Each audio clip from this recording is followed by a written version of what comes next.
Hi, everybody. I am David from Overthink, and I am here with Ellie Anderson, David Peña-Guzmán. Yes, and we are here to talk about an article that came out in 1997 by Judith Butler called How Can I Deny That These Hands and This Body Are Mine?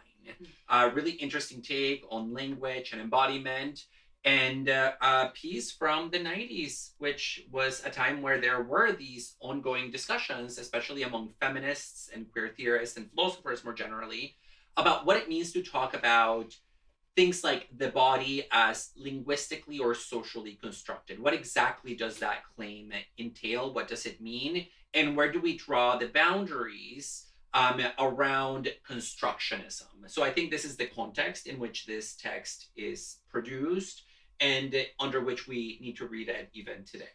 Yeah, and I chose this essay for us to discuss. This is part of a sort of series where the two of us, philosophy professors and podcast co-hosts, and YouTube channel co-hosts, talk about a text for just a little bit of time. Yeah, just for fun. And the reason that I chose this is because I think it's an interesting text of Butler's. It's not one that people talk about a lot, but I think lays on the table the status, as you said, of social construction, both as they're seeing it in their work, but then also maybe more broadly. So for a little bit of context, the title, which David, you read for us, How Can I Deny That These Hands and This Body Are Mine, is a quote from Descartes Meditations. And for those of you who are familiar with Descartes Meditations, just this will be a super quick review. I assume many of you are, but if you are not, then, just a quick introduction to the context of this.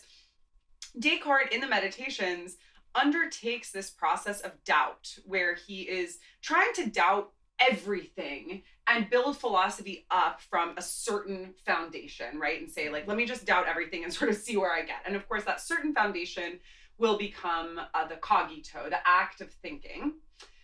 But he has this moment in the Meditations where he is questioning whether who he is, whether his personal identity is his body, right? How can I deny that these hands and this body are mine? And he's like, well, actually I can. I can just imagine that I didn't have a body and I can imagine that I'm still the same person. And so Butler picks up on this, and they say towards the beginning of the essay that they're considering Descartes' Meditations, this point in the Meditations, as a way of asking whether the way Descartes posits the irreality of his own body allegorizes a more general problem of positing that is to be found in various forms of constructivism and various critical rejoinders to a constructivism that is sometimes less well understood than it ought to be. So David, in getting into this, maybe could we say a little bit about what constructivism perhaps is and how it would connect to this question from Descartes? Yeah, so one way in which Butler talks about it at the beginning of the text before turning over to this quote from Descartes, they say that constructivism is simply the idea that the body is not a given that we can take for granted, but rather that the body, and I think this is a key phrase, in its knowability, depends on our ways of thinking and specifically talking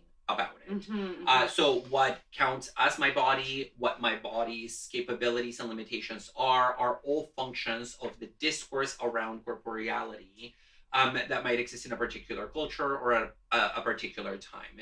And of course, the problem with constructivism is that it can lend itself to misunderstandings, or at least to interpretations that are more or less radical. One could say, and this is Butler's claim, that to affirm the constructedness of the body means that the body is itself a complete product of language, that it is itself made of language, and that there is nothing to it that is not linguistic. That's sort of the radical position that Butler will distance from.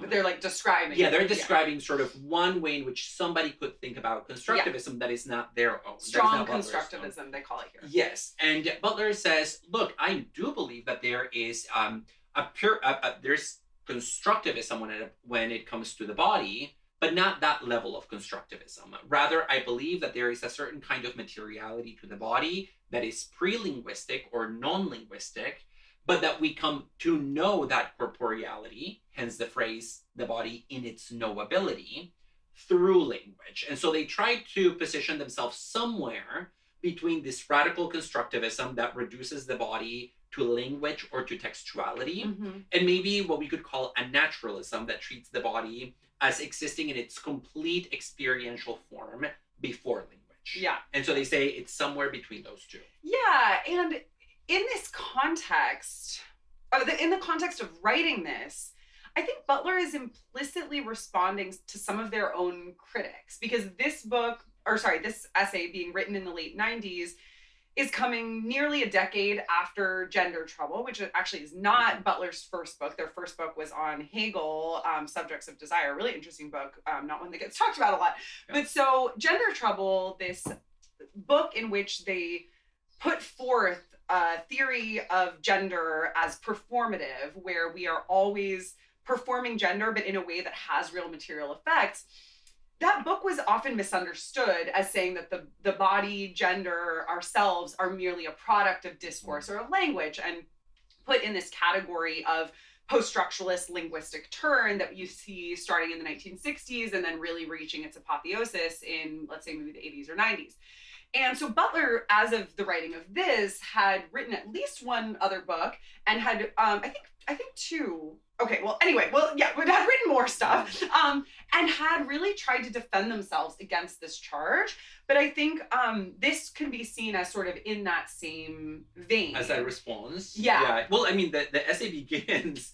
So this is a funny little detail, because when Butler talks about Descartes, there's a moment at which Descartes is being very paranoid and like, all these like mad people could doubt things, and maybe I myself can also doubt certain things. And in the opening, Butler kind of replicates that paranoia a little bit. You're so right, because the text begins with Butler saying, I was watching the TV, and this historian, Elizabeth Fox Genovese, was talking about why she thinks that constructivism is the wrong framework for people interested in gender studies. And then they say, I wonder if they were talking about me in this criticism on TV. So she is explicitly addressing. They're explicitly addressing critics or imagined critics. So I'll return to the point about paranoia and hallucination later, because I think it's important. Okay, good to note here. Before we do that, because I think we can turn to that, I think, pretty soon. I want to just note, and I'm actually, this is really silly, but I'm forgetting whether they say this explicitly or whether I just think about this when I read this essay, about how when Descartes is actually writing the Meditations, he's writing, how can I deny that these hands and this body are mine? These hands in this body are mine. But he's using that by writing with his literal hand. And so I know they talk a little bit about the paper, the page substituting for memory, but I'm forgetting whether they say this about the hand or whether I'm just retroactively putting that on the text. There is a reference to the fact that Descartes is doubting his hand with his hand. Yes. Do you know where that is? I don't think I marked it, but I do remember this. Because this is a good part. And I think this alludes to a point that Butler makes. Oh, I think, you found it? I just found a spot, but Okay, no, let's go there. Okay, I'm not sure if this is the spot I was initially thinking of, but in the very last paragraph of the text, okay, they write, there is no doubt that a hand writes Descartes' text. A hand figured within that text as appearing at a distance from the one who looks upon it and asks after its reality.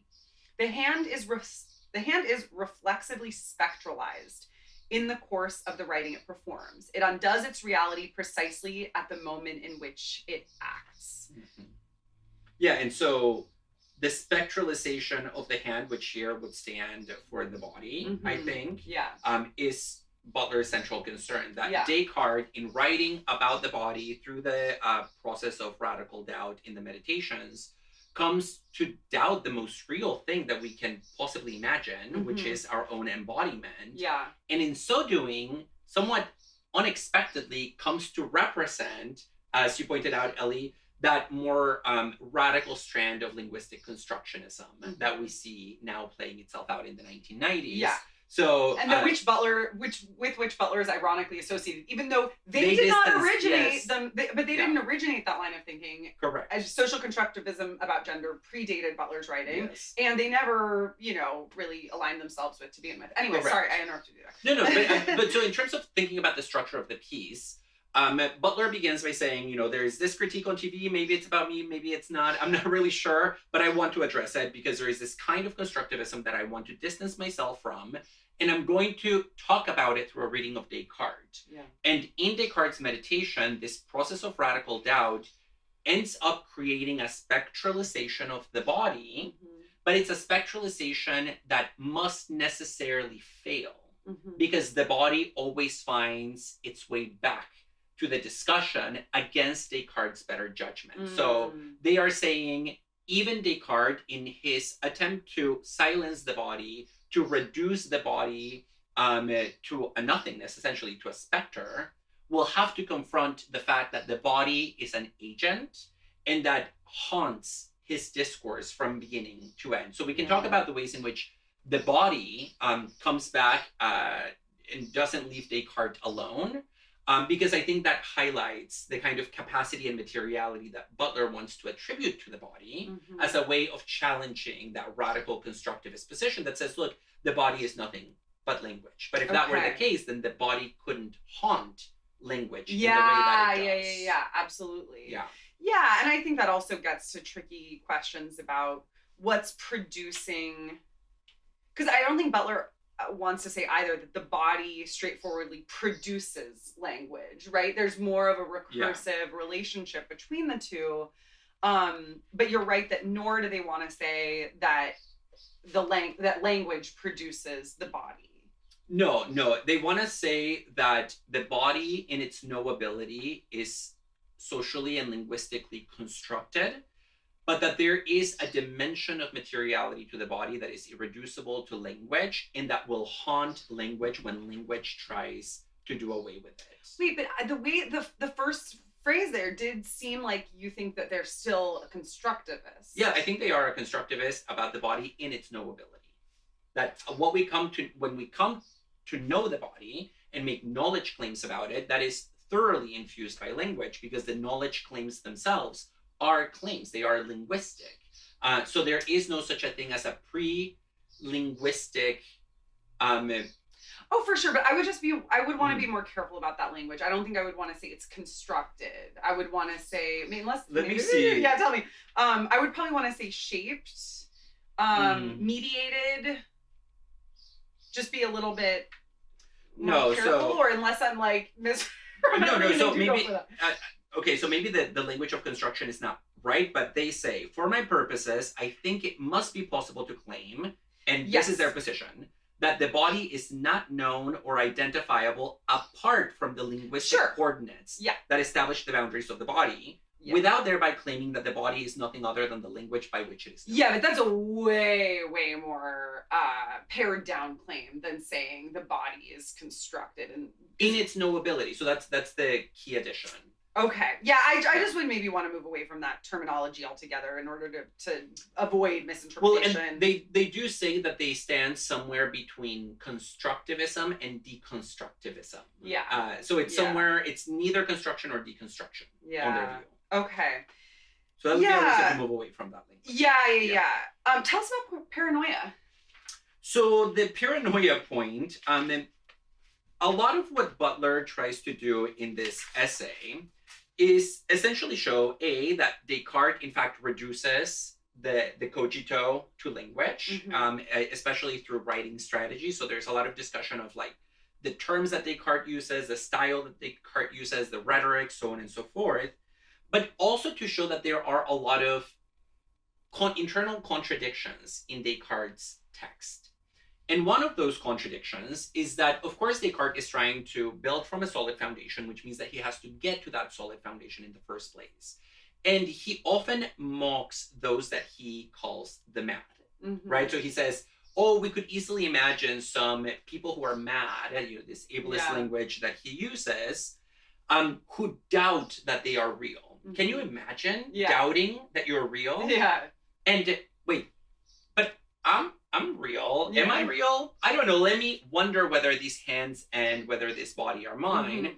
And so Descartes comes to establish a position of certainty through the very same madness that he dismisses in the course of the Meditations. And so Butler seems to believe that he is actually performing madness through the method of doubt, Yeah. even though the method of doubt is precisely designed to keep madness at bay. Yeah. And I would say if folks are interested in that, there's the Diderot piece, Remo's nephew really gets into this in a fascinating way, and I think either Foucault talks about it, or Foucault also. Yes. I was gonna say, or I like wrote about the two together in a grad school paper 10 years ago. So I think that's in the History of Madness he writes about it. I do think it's fair to say that Descartes is adopting that idea of being mad, and I think all of this is really, to my mind, an imaginative exercise. I think Descartes' practice of doubt is meant to be it is a rational inquiry, but it's also an imaginative inquiry in the sense that he's like, let me imagine that I'm mad, and even if I'm still mad, it's still I who am mad here. And so they also Butler writes here about this series of questions that Descartes then asks about how can I deny that these hands and these body are mine, and so on, that what happens as he's pursuing this line of questioning, and another example that they use is how Descartes questions whether he's clothed or not. Oh yes, there's a lot about nudity in the piece. I'm in my nightgown next to the fire.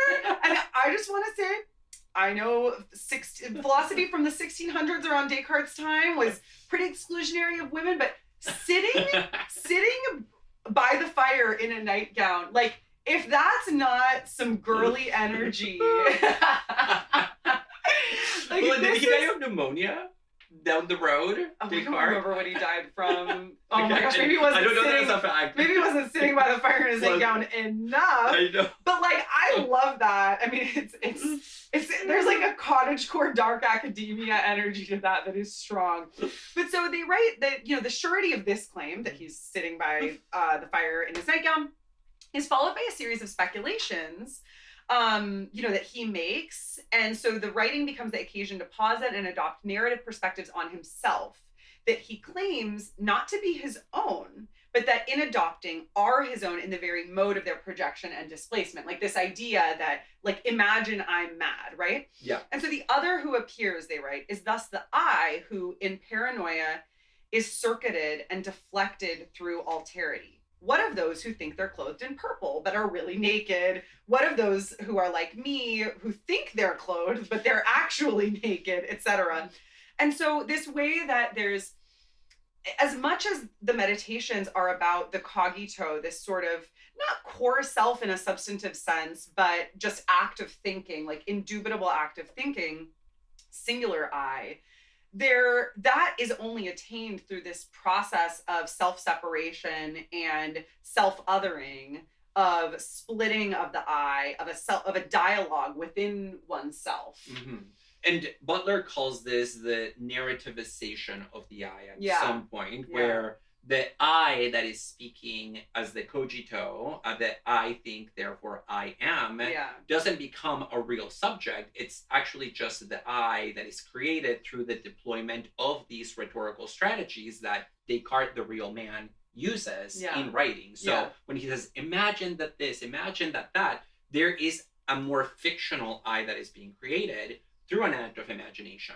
But I wanted to say, in connection to imagination, this is a place where Butler says that we see the body returning to haunt Descartes against his will, because the way they put it is that, of course, we know that the method of doubt is imaginative, right? Mm-hmm. It's a lot of suppose that, imagine that. Mm-hmm. And that means that it is constructivist. It is constructing something in language in that more radical sense. What's intriguing is that Descartes himself says that you cannot obtain certainty through the method of fancy. He's a rationalist. He believes that you need to use reason rather than imagination in order to gain knowledge. Yeah. But his whole method is imaginative. And so there is this kind of performative contradiction, we could say, or at least maybe textual contradiction, where he dismisses imagination because it doesn't give you knowledge, but relies on imagination as the method. And more importantly, if you read Descartes' own writings on the imagination, Descartes believes that that any act of imagination always gives you a sensible object. Yeah. So if you imagine, let's say, like a unicorn, you will actually think of a particular unicorn with certain sensible qualities to it. The Chiliagon is another, like, this fictional imagined object, or that one that we cannot even wrap our heads around. Yes. And so the imagination, because it is sensible, it has an embodied component because the objects of imagination will have a body. And so Butler says, even though Descartes is really trying to push the res extensa, the body, down into the muck, the body returns in all these guises, in all these forms that don't leave Descartes alone. And so the imagination is one place where this comes out. Yeah. We should probably wrap up. Is this a good place to conclude? Let's see. I know we could talk about it longer, but I think we should wrap up. This is an invitation then for our listeners to check this out already if you haven't. These kind of open-ended conversations can go really nicely with a reading of the text yourself. So strongly encourage it. If you enjoy this conversation, we hope that you will stick around for more of our videos. Feel free to like and subscribe. We also have monthly Zoom meetings via Patreon, and we have our audio podcast, as well as lots of other fun things going on at overthinkpodcast.com and on our social media, overthink_pod.